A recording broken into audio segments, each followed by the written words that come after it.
Hi, I'm Darnell at Wavell Recipes, and this is my review of the Chefman 20-quart air fryer oven with a meat probe. So let's go ahead and get it unboxed. Alright, now that everything is unboxed, let me show you everything that it comes with. You get a big pan here. You get an air fry basket, and I guess you can kind of do like that if you want when you're air frying. You get one wire rack. You get two dehydrator racks. You get two of those. So there you go. Also comes with the meat probe here, and so this thermometer, meat thermometer. We'll get into this in some more detail later.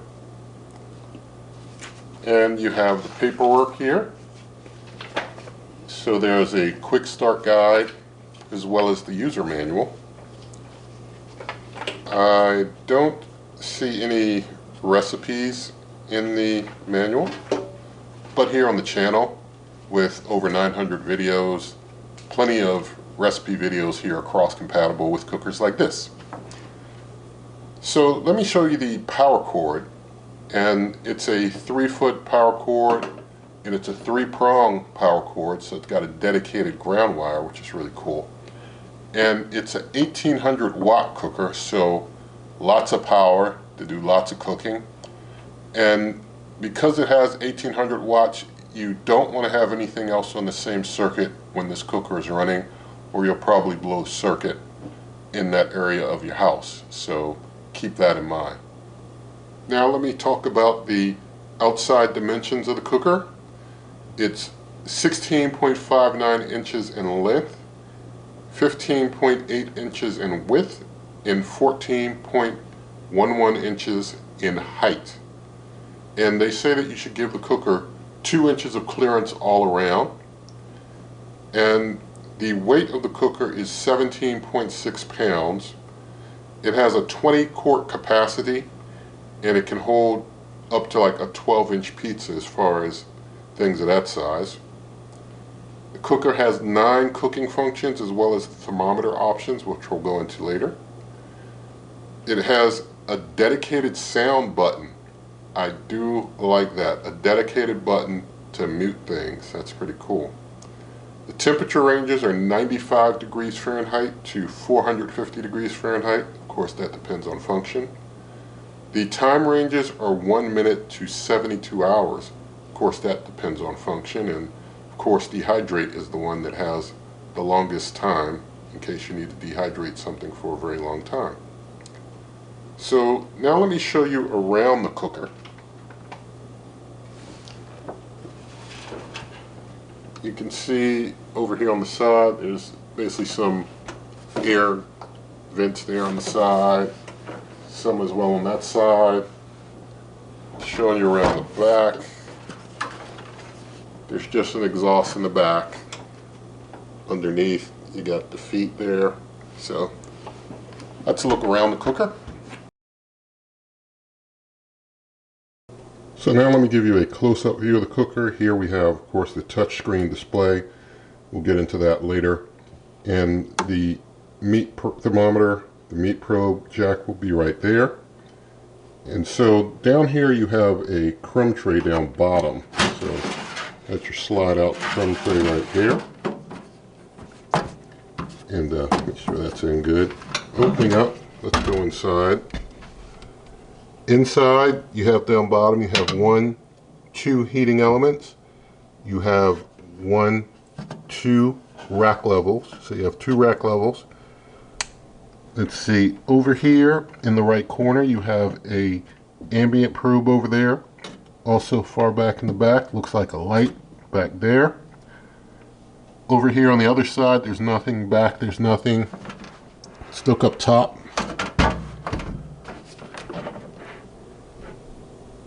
Alright, we got a lot of action up top. Up top there we see 4 heating elements, as well as a nice big fan for blowing that hot air down. So a lot going on there, and this looks in some way similar to another Chefman air fryer oven that I reviewed here on the channel. There's over 80 cooker reviews here on the channel, so you can check that out and others. Alright, so now I've got the Chefman here next to the Ninja Prestige. Full review of this here on the channel. And I'm going to basically do some measurements of the two, but as you can see from just noticeable observation, the Ninja Prestige is a much larger cooker than the Chefman. But we'll do some measurements real quick. So, going front to back, and I'm going from the back to the handle. There's really no real hump in the back, maybe just a little. And up to the handle, I'm seeing 14.5 inches when you go all the way to the handle. And the Prestige measurements of this were done also in the initial review, but just to compare here, the Ninja Prestige, I'm getting, when I measure it now, getting about 20 inches from the hump in the back to the handle. Now let's do height real quick between the two. And they're about this. I mean, the Prestige is actually a little smaller. The table might have just a slight imbalance in it. But still, I think the Prestige is lower because the imbalance favors the Prestige being a little higher. So, Prestige is a little lower than the Chefman. But we see that the Chefman, let me get it over here on the Chefman.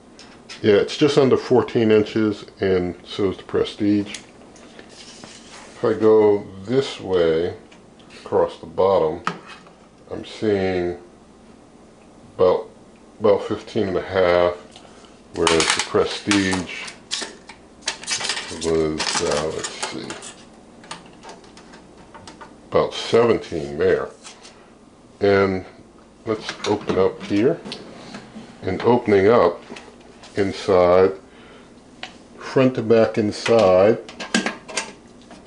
in the Chefman, I'm seeing 13 inches that way, whereas with the Prestige, and I'm hitting the inside of the fan there, but it's about 13 inches hitting the inside of the fan. If you're not hitting the inside of the fan, you get about 12, so you get roughly an inch if you can get something inside of that fan gap, which probably isn't very good to do.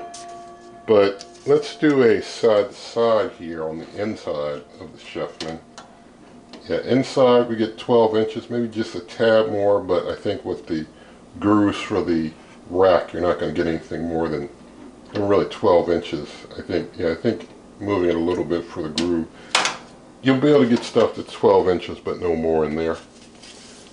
And inside of the Prestige, it's reading about 14.5, but yeah, about 14.5 over there, but with the rack grooves now, it might be a little less, but about 14.5-ish there.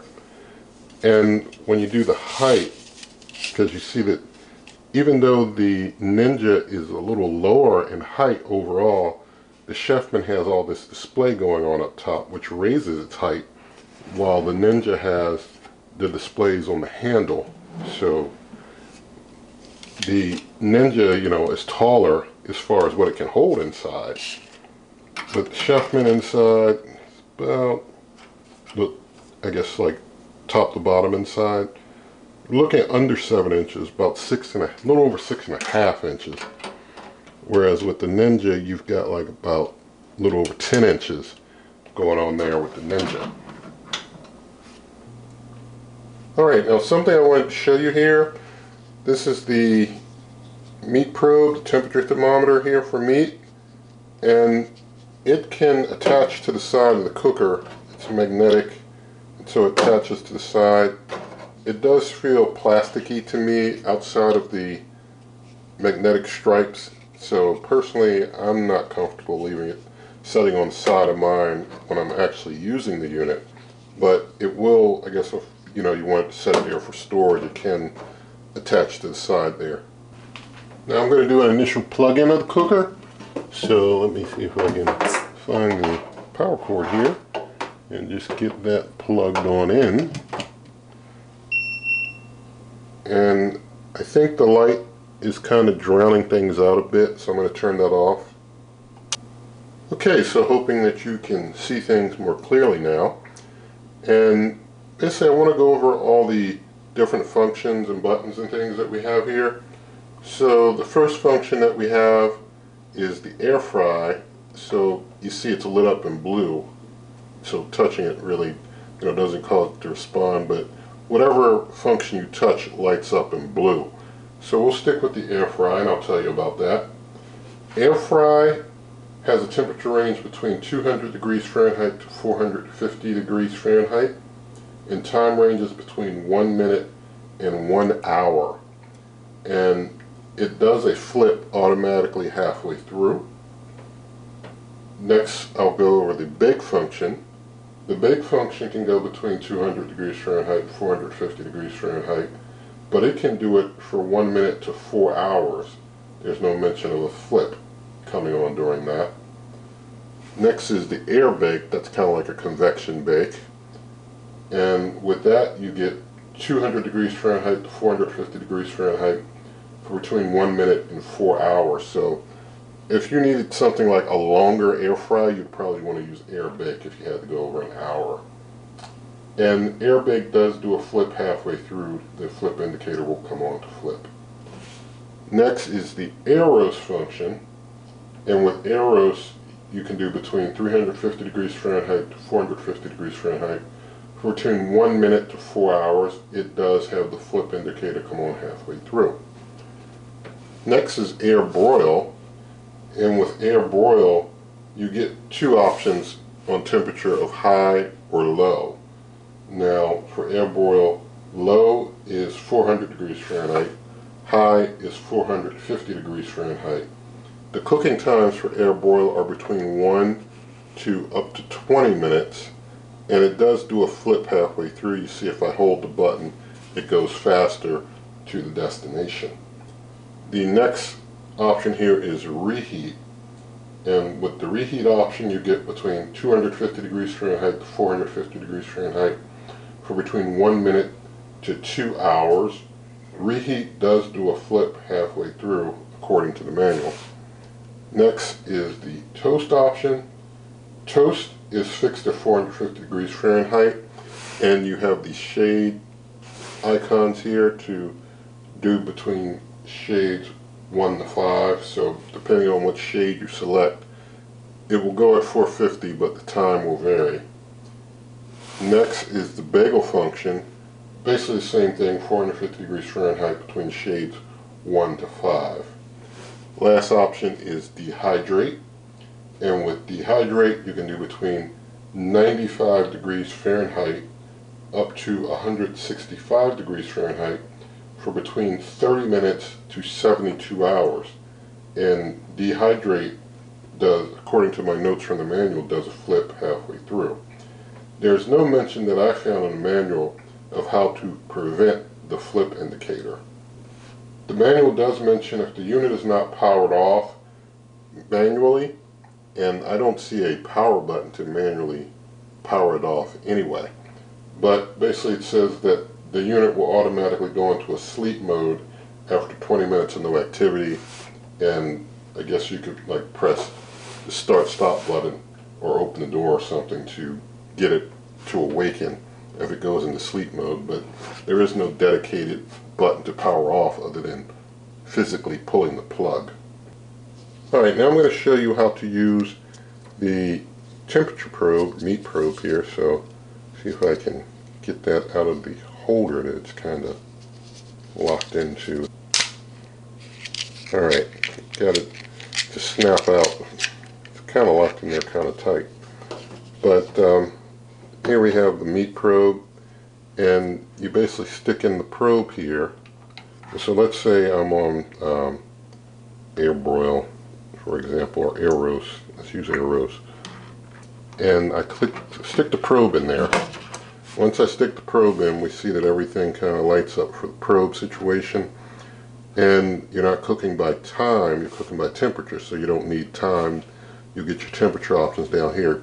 You can either do manual or use their presets. If you go manual, that's how things start out when you stick the probe in, and you can set manually the temperature that you desire to have things at. Or you can use these meat presets here. If you use a meat preset, for example, chicken, you press on chicken, and you only get one option with chicken. You can't, no matter how many times you press chicken, the same thing happens. But with meat, if you press meat, you see it's got rare, medium, well, kind of on a circle there. You see temperature, target. And so if I press meat again, it goes up to kind of between rare, medium. Press it again, it goes to medium. Press it again, it went over here between medium and well. Press it again, it goes to well 165. That you're going to have some pretty well done meat there. Then if you click on fish, it basically does a fixed 145. So meat is the only one that's adjustable on the preset. Now they do say when the internal temperature reaches its target or 5 degrees below it when cooking with the meat option, the unit will beep and the rest light will turn on. And the oven, you're supposed to open the oven door at that time. It lets some of the heat out. So once some of the heat is getting out, you leave the food in there though. And you leave the probe in. And as it rests, it'll do carryover. So it's basically set up to work with carryover. And if you're cooking chicken or fish, the unit will count down a 2-minute rest time. If you're cooking meat, the light will, sorry, I opened that up there. But if you do meat, which I have it selected on there, then it's going to do a rest and the light will remain on until the unit hits an internal temperature that is the target. So usually about 2 to 5 minutes. So if you do like meat and you do medium well, it's going to stop at about 140 instead of 145. You open the door and it's going to set on rest. You leave the probe in and it's going to just rest and let carryover do the work to get things to 145. Of course, if you never get to 145, then you might have to close up and cook things a little longer, whatever you want to do.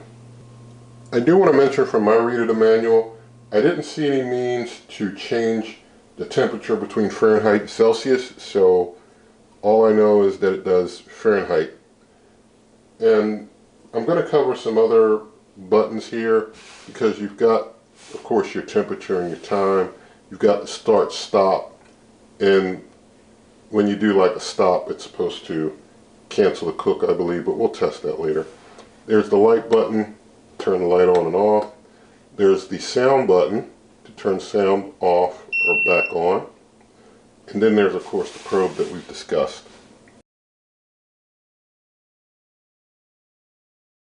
Okay, so we're going to do a temperature test now. You see I've got an ambient probe of my own sitting there on the rack using the iGrill 2. And so we'll see if the unit is able to come in line with my own independent temperature measurements and see how that goes. So I'm closing things up here. Alright, so I'm going to click on the air fry and I'm going to up it to 450 degrees and I'm going to up the cook time to 30 minutes just to give us an even amount to count down from. And I'm going to go ahead and hit start, and it starts counting down immediately, and we'll just let things go ahead and run for a while and we'll see how long maybe it takes to get to 450 or above and how it manages temperature. Alright, we are a little under 7 minutes in and things have just crossed over the 450 mark. So it went from like 449 or 440 something. Yeah, it went from like 449 to 455, but less than 7 minutes. And it does reach the 450. It may be coming down a little, maybe it's regulating itself down. Yeah, I do believe it's regulating itself down to not get too hot. So it regulates down and up, but we'll let this keep going for a little bit. Alright, so I've let things go for 10 minutes. Temperature's gone down to 423. And it seems like it never regulates back up to that 450 mark. It seems to regulate itself up some, but never really hits 450 again, and then regulates down to the 420s and then goes back up again. Now we're up to 433. But it's interesting regulation going on there with the temperature. Since it does have the fan and the heating elements on top, I still think that it probably should do some pretty good cook work. I will say that the other Chefman like this without the meat probe that I reviewed here on the channel did some very good work in cooking. So because of the design, it may still do very well.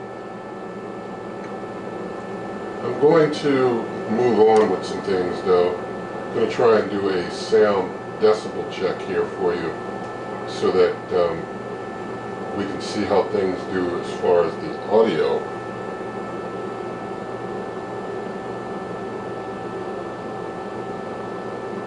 So we see the sound is in the very low 50 decibel range. Yeah, this is a little quieter, I believe, than the Prestige, if you remember that review. So very interesting there. So now I'm going to do some feeling around to check how things feel. So I'm going to feel under, and underneath things are feeling cool. When I put my hand underneath the cooker, I can leave it there all day. And let's see, the front here, very hot on this window, this glass, not going to put my hand there. Up top, it's a little warm, I can keep my hand there, but it's a little warm. On this side, a little hotter there. I can put my hand there, but it's a little hotter. Same for the opposite side. The back, I feel the heat blowing, whoa, the back is super hot now. I feel the hot air blowing out, but that back, I mean, wow, it's probably about as hot as the front. So I would personally, if I was going to encase this, I'd have way more than 2 inches around it. I mean, I don't know if that's a good idea if you want to try and encase this thing. I'd leave a lot of room, because there's some heat coming out the front and the back for sure. And let's see, what else can I check here? I'm going to check making some changes on the fly to the temperature. So, well, to the time. I just changed the time. So, yeah, it takes the time change. It goes to the whole minute. Temperature change. Yeah, it lets me make the temperature change. Kind of pause for a moment, but it lets me make the time and temperature change. Now, I want to check also if opening the door might pause it, just to check. Okay, it does pause. Opening the door does pause.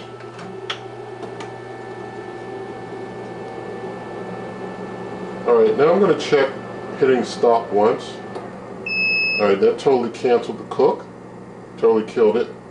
And when I stopped it, it reverted back to its, I think, default setting. Yeah, so when I go back to air fry, I don't have anything that, you know, there's no memory in the cooker, so you're going to have to redo your settings every time. Alright, something I wanted to show you with the bake pan. The bake pan is wide enough to fit right in there on a rack by itself. Alright, so a couple things I wanted to point out. This is how it looks after it goes into its sleep mode. The start-stop buttons stay illuminated and it says ready on this light here, but it's very faint. And once you click that, things come back on. But I wanted to mention that when things are cooking on a function that has the flip beeps for about a full minute after the point where it wants you to flip. It's a little annoying because it'll beep like every few seconds I didn't count the minutes, but I mean count the seconds. But every so many seconds for a minute, it will do a single beep for that 1 minute of time where it wants you to open up and flip. And if you don't want to flip, it's just pretty annoying. I guess maybe if you open the door it'll stop it, but still it's just annoying. I wish they offered a bypass. Also, the light button, if you turn the light on during a cook, the light stays on the entire time, and that's pretty cool. Now I want to do a toast test. So I'm going to open up, and I've got a couple slices of bread. This is spelt almond flour bread, a little more resilient than the store stuff, but still will give us a good test. I've got one slice buttered, another slice not buttered. And so sliding that on in.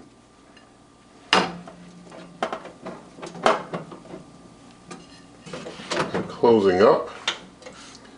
And I'm hitting the toast button. I'm going to do for darkness, let's see, the max is 5. I'm going to do a 4 and see what happens. We'll hit start and we'll let things just run. I'm going to turn the light off and back on just to make sure that the light stays on the whole time.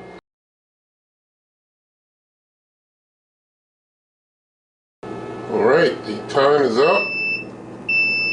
I'm going to open up. Things are toasted up pretty hard in there. See if I can get the bread out. Get this one out. See if I can get up under the other one. There we go. Got that out. Alright, let me show you what the final product is here.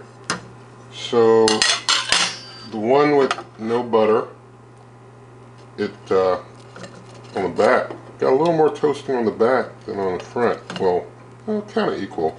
But it seems like, looks like it's just a little darker up here than the bottom of it. But here it's like, yeah, I guess it's pseudo equal.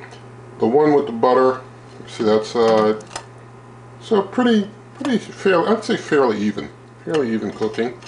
And so yeah, the cooker and the bread were both all room temperature. Everything was room temperature to start. Alright, so now I've got some peanut butter, almond flour, chocolate chip cookies, and have the recipe on the screen for you who might want to try it. It's a pretty good one. And so the cooker has no preheat on any of the functions, by the way. So just wanted to make that clear. So if you want to preheat when you do some baking, you have to like maybe run it 5 minutes in advance or something if you want to do that. But I'm going to go ahead and put things in now. And so since the heat comes from the top down, I'm going to put them down here on this bottom rack level here. Make sure I can get things slid in right. Okay. Alright, now I'm going to close things up and wake the cooker up. And you see it didn't have that ready button there, but I guess it had gone into a deep sleep. And the cooker's pretty cool. Yeah, it's cool overall, so I might just need to let it cook for extra time since I'm not preheating. But I'm probably going to need less than 30 minutes, or maybe I'll need the full 30, but I'm going to leave it at 350 bake and going to hit start with that. And we'll just see what happens here.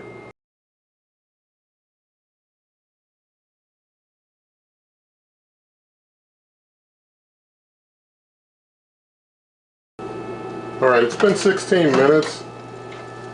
I want to go in and, if nothing else, spin things. But try and get this out. Things seem pretty done. It might be good. No, I'll spin things. Probably should have spun it sooner, but I think it's a good thing that it's on the bottom, because I am feeling that that heat from the top is still doing a bit of a, you know, cooking on the top there. But we'll let this go. I'm going to let this go until 10 minutes or less, so full 20 minutes, and then I'll check things out. Okay, 20 minutes total. I'm going to pull things out. Check them again real quick, but I think I'm going to stop here regardless. The peanut butter, I think, darkens things a little more than if it was just the almond flour alone. They do feel done. I usually can tell from just tapping the tops. So I'm going to pull these out, set them aside to cool down.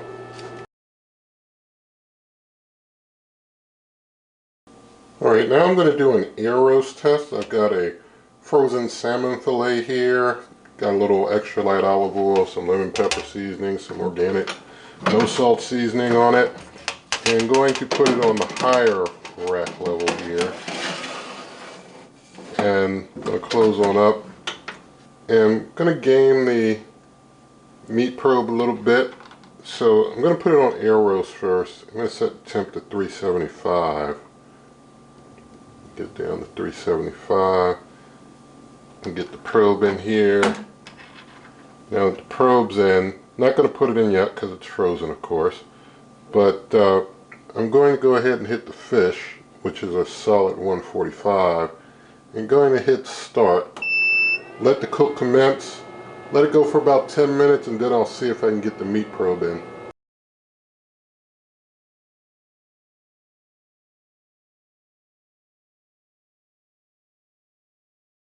Alright, it's been about 10 minutes. I'm going to see if I can get the meat probe in there. I'm going to open on up. Get the meat probe here. See what I can do here. Alright. See if I can get it in without burning myself. It's still kind of frozen in there, I think. Yeah, see that temp, it's like in the 30s. I've got it in. I don't think the meat probe is really impacting the door much at all. I don't think it's a problem. So we'll let it go ahead and cook.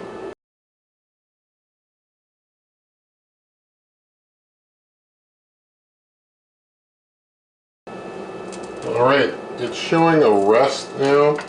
So I'm opening the door, and it went up to temp. I didn't hear a beep or anything, even though I've got audio on. So I noticed the rest came on, but I didn't notice it coming on until it hit 145 on the live. I didn't notice it before, but it didn't beep or anything to indicate that I needed to do anything as far as any audible chime. So it's already going a bit above 145. I'm just going to let it do its thing for its, I think it does its standard 2-minute rest. I'm going to let it do it and we'll see what happens. Alright, it says it's all ready. So I'm going to use a independent thermometer here. Check. I'm reading 111, 112. I am not reading hot enough. And yeah. I don't know if it's because it's thin meat that these probes act up or what, but it's not reliable. I'll say that. Not reliable.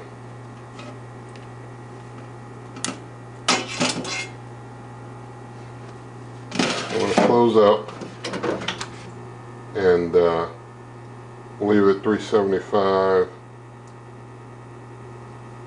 I'm going to give it, let's give it 5 and see what happens.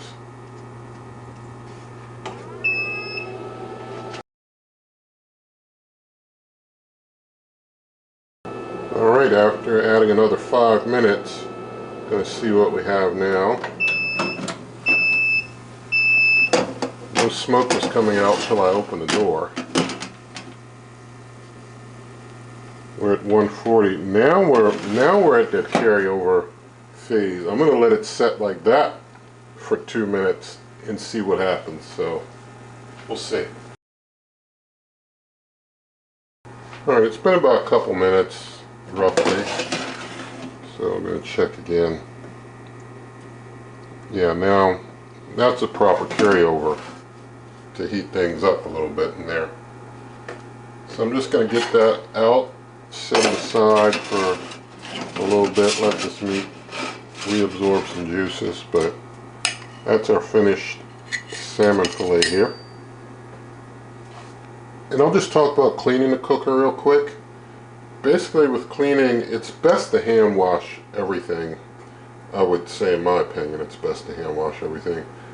They recommend that you unplug before cleaning, and the racks in the basket are top rack dishwasher safe, is what they say.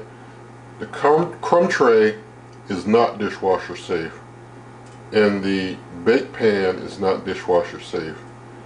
So basically you want to just use like some warm soapy water and dish soap, clean things up, use a wet one to, you know, wipe things off, dry things off after you're done. And they mentioned do not use spray on glass cleaner, and also do not use anything abrasive. So just keep those things in mind. So let's talk about the warranty. The cooker comes with a 1-year warranty, so pretty much the standard warranty length there. And so I want to show you the fish and the cookies there. Show you the bottom of the cookies. Pretty, you know, well, heavily cooked on the bottom. Alright, I'm going to break off a piece of the fish that you see inside of it. Let's see if you can see. There you go. Still got the skin kind of attached, so just removing the meat there.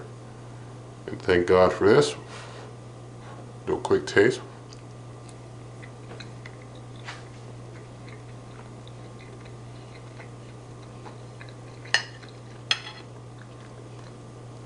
Very good, very good. Moist and very good. Let's have one of the cookies. Try that.